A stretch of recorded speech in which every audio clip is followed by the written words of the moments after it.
Israel Hamas युद्ध को नहीं बड़ खबर दोहारे अस्त्रविरति आलोचना चलुवा बेले हमास प्रतिनिधि मंडली होइछि आक्रमण।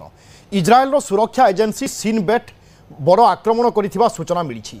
आमेरिकार प्रस्ताव पर दोहारे हमास प्रतिनिधि मंडली करुथिले आलोचना। गाजा अस्त्रविरति को नहीं आलोचना चलुवा बेले सिनबेट और इज्राएल एयरफोर्स करिसेंति आक्रमण। वर्तमान समय बड़ खबर इज्राएल हमास युद्ध को नहीं आसुची बड़ अपडेट। दोहारे अस्त्रविरति आलोचना चलुवा बेले हमास प्रतिनिधि मंडली होइछि आक्रमण। इज्राएल सुरक्षा एजेंसी सिनबेट आक्रमण करिथिबा जणा पड़िछि।